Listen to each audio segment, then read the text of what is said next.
Saudações! O que você está vendo na tela aconteceu há menos de 24 horas nos céus de Isfahan e Teherã. E apesar do que diz a imprensa oficial iraniana, também não são aviões de grande altitude. O que vocês estão presenciando é o ensaio geral de um colapso regional. Enquanto você e eu conversamos, no Ministério da Defesa em Tel Aviv, os alarmes estão soando. O chefe do Estado-Maior, Eyal Samir, declara que a situação atual e os exercícios balísticos do Irã podem mudar completamente a estratégia que Israel poderia ter em mente. Quando se fala do Irã, muitos opinam que em 2026 não passaremos em branco e que é quase certo que haverá um novo confronto entre Israel e Irã. Mas o movimento das últimas 48 horas sugere que alguém em Teherã decidiu pisar no acelerador. Hoje vamos analisar por que o Irã está mentindo sobre seus próprios testes de mísseis, ou por que, na verdade, eles têm versões diferentes. O que as suas milícias estão realmente fazendo no deserto do Iraque e por que a queda de Assad na Síria, que muitos celebraram na época como o fim de um problema, criou um vazio tão sombrio que nem mesmo o Mossad consegue ver o fundo ainda. Fique comigo até o final, porque a conexão que vou mostrar entre os mísseis e os exercícios do Irã poderiam ser pela estratégia, foi colocada para Israel. Nesta segunda-feira, o mundo acordou com relatos contraditórios. A agência Fars News, que é basicamente o megafone da Guarda Revolucionária Iraniana, confirmou lançamentos de mísseis em 5 pontos estratégicos do país: Teherã, a capital, Isfahan, Mossad, Karomabad e Mahabad. Mas apenas 2 horas depois, a televisão estatal veio a desmentir. Tudo erro de comunicação, não para nada. E tudo isso que está acontecendo nos céus do Irã agora mesmo, com todos esses testes de mísseis que estão sendo feitos, é o que se conhece na inteligência como saturação de ambiguidade, entre outras coisas. Esses movimentos buscam fazer com que os sistemas de defesa de Israel e o SETCOM dos Estados Unidos se acostumem com o barulho. Imagine que seu vizinho toda noite vai ao jardim e solta um sinalizador. No início, vocês chamam a polícia. Na 10ª noite já não se surpreendem, apenas olham pela janela na 11ª. O vizinho não dispara um sinalizador, mas um projétil contra seu telhado. E quando você reage, já é tarde demais. O Irã está tentando fazer com que Israel ignore os lançamentos para ganhar aqueles minutos críticos de resposta que o sistema de defesa aérea israelense precisa. Mas, com o que eles estão atirando? Após a Guerra dos 12 Dias, em junho de 2025, na Operação Leão Nascente, o arsenal iraniano foi drasticamente reduzido, com perda de quase 60% da capacidade de armazenamento.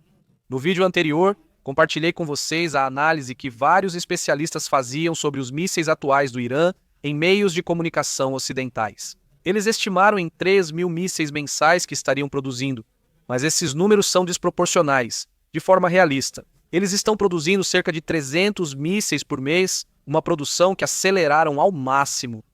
Que Israel e os Estados Unidos destruíssem instalações críticas, entre elas as famosas misturadoras industriais, essenciais para os mísseis de combustível sólido. Isso obrigou o Irã a voltar, em muitos casos, aos mísseis de combustível líquido, que precisam de cerca de 20 a 40 minutos de preparação antes de cada lançamento.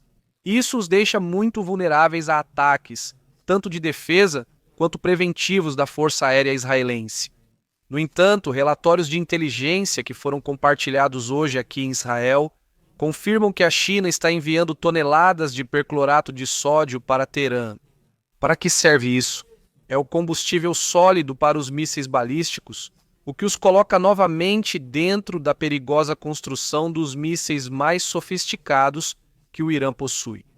Se for verdade, o Irã não só repõe o que Israel destruiu, mas também constrói mísseis com maior alcance e velocidade de ignição. Eles não precisam mais de 30 minutos para preparar um lançamento. Agora podem fazer isso em menos de 5 minutos. Quero que visualizem o mapa agora mesmo. Não estamos falando de mísseis antigos da era soviética, estamos falando dos novos Kaivar 2 capazes de alcançar qualquer ponto de Israel com uma precisão de menos de 50 metros. E eu sei o que muitos de vocês estão pensando em casa. Aryeh Israel possui o melhor sistema de defesa do mundo, por que se preocupar agora? Essa é uma boa pergunta e a resposta é pura matemática. Tudo se resume à saturação. Se o Irã lançar 500 mísseis, Israel pode interceptar cerca de 495, uma taxa altíssima, a mais eficaz do mundo das defesas aéreas. Mas ainda assim, 5 mísseis que atinjam o alvo representam um risco altíssimo que Israel não pode se permitir novamente. Já vimos isso em junho, durante a Guerra dos 12 Dias, onde os poucos mísseis que conseguiram atingir o alvo geraram bilhões em perdas materiais e, infelizmente, algumas perdas humanas. Mas agora vamos imaginar que não lançam 500, mas sim 5.000 ao mesmo tempo, vindos do Iraque, Jordânia e Irã. Bom, então façam vocês mesmos as contas de quantos poderiam passar e o dano que isso poderia causar. Aqui está a conexão que poucos percebem. Como o Irã perdeu o controle total da Síria após a queda de Assad. Em 2024, eles tiveram que mover seu eixo de resistência para o leste. E olhem esse dado. Nos últimos dias, no deserto de Anbar, no Iraque, foram detectados movimentos de milícias que já não usam seus uniformes habituais, estão se camuflando com o uniforme oficial do exército iraquiano. É um cavalo de Troia moderno. Sob a fachada de forças estatais, estão instalando lançadores móveis na fronteira. Forças estatais, lançadores. Forças estatais. Milhar de tarifas nadando na fase. Enameamos. Fase você em fase você em.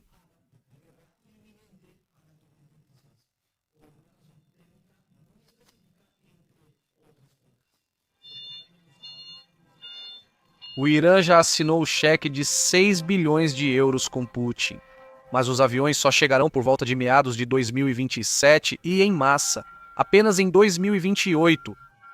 Isso significa que durante todo o ano de 2026, o Irã sabe que está vulnerável pelo ar. A única chance deles de vencer ou de não ficarem parados é lançar um ataque de mísseis tão massivo que obrigue Israel a negociar antes que sua força aérea seja interceptada. É tudo ou nada. Eles estão jogando roleta russa com o tambor cheio de balas.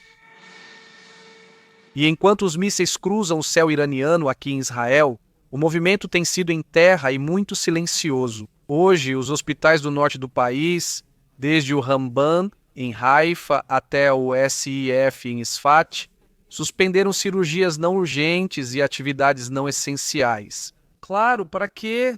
Para realizar um dos maiores exercícios de medicina de guerra da história moderna de Israel, foi ensaiada a transferência em massa de pacientes para bunkers subterrâneos, ativações de protocolos de hospitalização em tempos de guerra e a operação total debaixo da terra por tempo indefinido. ARI. Se já foram atacados em junho e seus centros nucleares destruídos, por que tanto nervosismo agora? Bem, não é nervosismo, é realismo pós-7 de outubro. Israel sabe que em junho amputaram os braços deles, mas agora o Irã está usando o próprio corpo como escudo.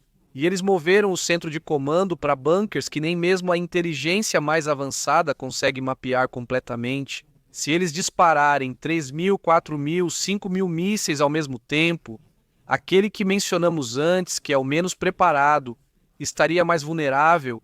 E os hospitais já receberam uma ordem precisa para se prepararem para o pior. Ari, tudo certo, agora vamos ligar isso à política de alto nível. No próximo dia 29 de dezembro, Benjamin Netanyahu embarca em um avião rumo a Washington e não vai para uma visita de cortesia para se despedir do ano. Ele vai apresentar à administração americana o que no Kiryat chamam de cenário de não retorno. Fontes de inteligência em Israel confirmam que Benjamin Netanyahu leva provas de que o Irã, após os ataques de junho, aplicou a estratégia de sobrevivência por dispersão. Eles não têm grandes bases, têm centenas de pequenos laboratórios e silos escondidos não só no Irã, mas também no Iraque. Bibi vai a Washington para dizer uma única coisa. Em junho, fizemos uma cirurgia estética no regime. Agora precisamos de uma amputação total antes que, em 2026, o custo se torne insuportável. E é que muitos acreditam que a guerra de junho acabou com a ameaça. O Irã aprendeu Eles sabem que seus radares falharam, que seus F-14 são sucata e que seus centros nucleares são vulneráveis. Por isso aceleraram o passo. A doutrina israelense mudou. Não estamos mais falando de reagir a um ataque iraniano, estamos falando da doutrina do golpe final. Israel está avaliando seriamente um ataque preventivo massivo, não apenas para destruir o que restou da infraestrutura nuclear, mas também para decapitar diretamente a liderança da Guarda Revolucionária. Em Teherã, analogia clara. Em junho, tiramos a arma do criminoso, mas o criminoso continua vivo, está ferido e acabou de comprar uma bomba nova. Você esperaria ele usar ou entraria na casa dele antes que ele terminasse de montar? Gostaria de saber sua opinião, deixe nos comentários. Essa é a pergunta que Netanyahu leva à Casa Branca neste 29 de dezembro. Israel tem uma janela de 24 meses de superioridade aérea absoluta até a chegada dos Su-35 russos em 2027 e 2028. Então, 2026 é o ano em que Israel deve decidir se permite que o Irã se torne uma Coreia do Norte no Mediterrâneo, ou se conclui o trabalho iniciado em junho. De acordo com meus dados, 42% de vocês visitam este canal diariamente, mas não estão inscritos. Alguns acham que estão, mas não, então confiram.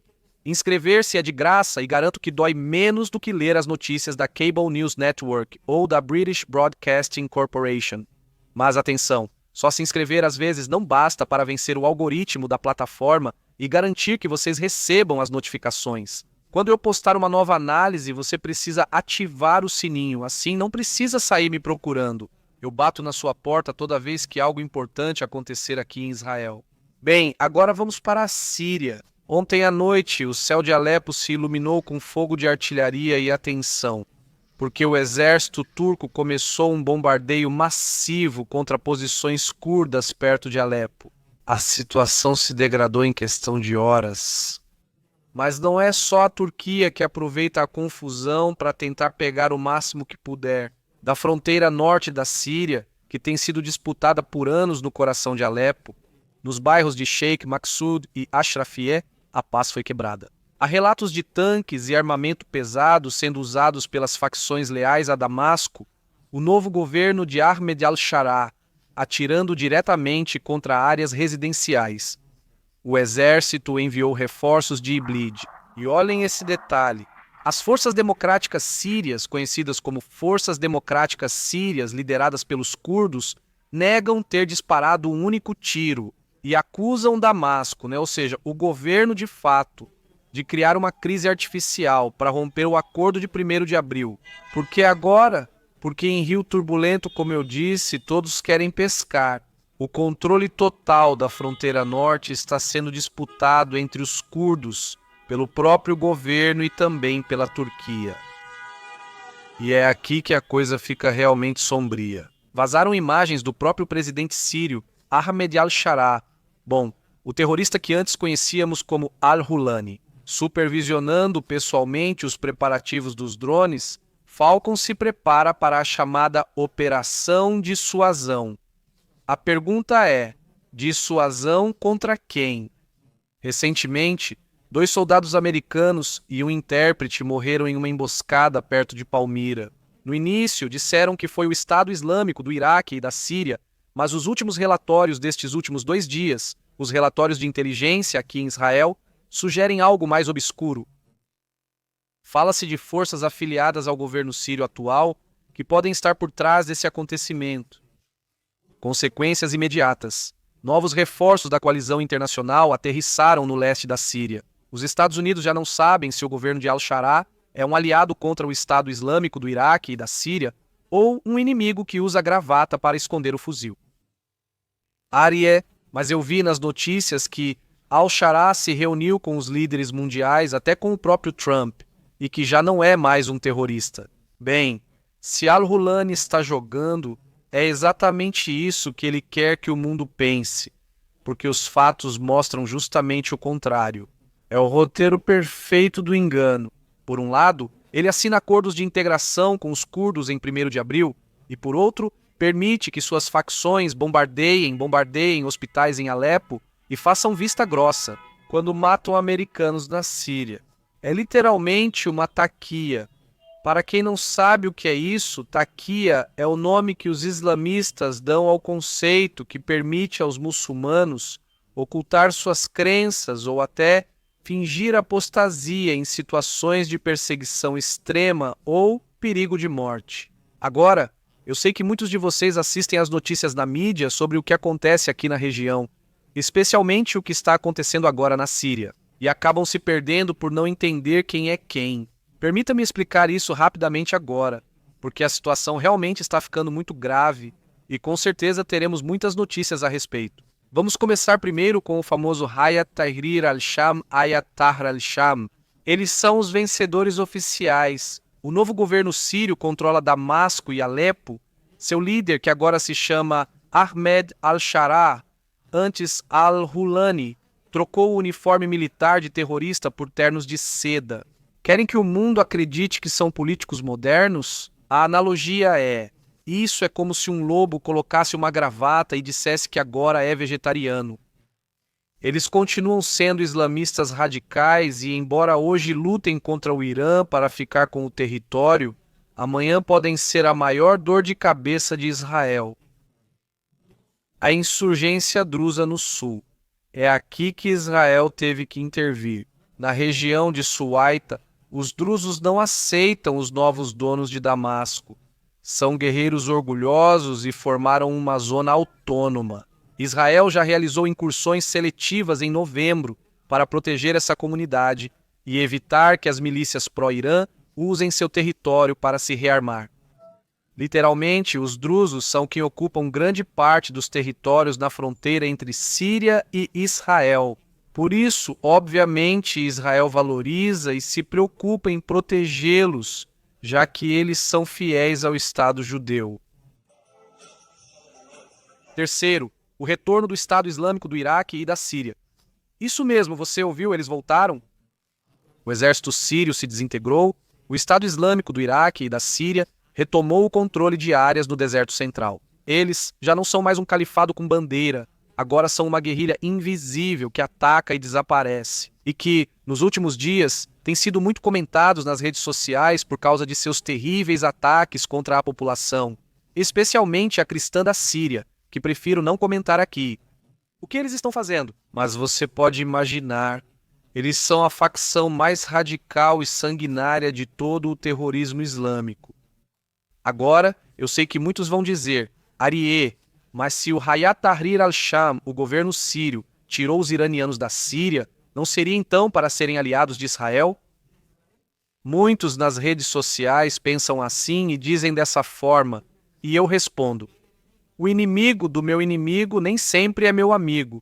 Às vezes é só um inimigo mais inteligente. O Hayat Tahrir al-Sham, ou o atual governo sírio, quer legitimidade internacional para que o Ocidente envie dinheiro para eles, mas seu DNA não mudou.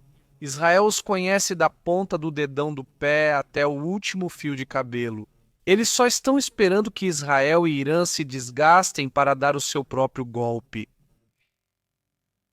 Bem, e por que isso é tão grave nós hoje aqui em Israel? Porque o Irã não desistiu da Síria. Como perderam suas bases permanentes, agora estão operando como células de inteligência, se infiltram entre a população, compram lealdades nas cidades fronteiriças e estão tentando criar um corredor de contrabando para o Líbano, que já não passa mais pelas estradas principais, mas sim por rotas de pastores que os satélites israelenses mal conseguem rastrear. Dessa forma, a leitura sem adjetivos é que a Síria hoje é um buraco negro geopolítico. Não há governo, não há lei, há armas demais circulando por todo o seu território. Israel teve que estabelecer uma zona de amortecimento de fato para evitar que a loucura síria ultrapasse a cerca de segurança. Assim, o que estamos vivendo então na Síria e com os mísseis do Irã não são eventos isolados. É o tabuleiro de 2026 sendo configurado no final de 2025. O Irã usa o caos de Alepo para mover suas peças nas sombras, enquanto todos olham para os tanques de Shahara e mais acima. Turquia. pouco a pouco começa a se tornar uma ameaça cada vez mais real para Israel. Inscreva-se no canal para acompanhar de perto o que acontece aqui, em Israel e na região. E não saia sem deixar seu like. Nos vemos.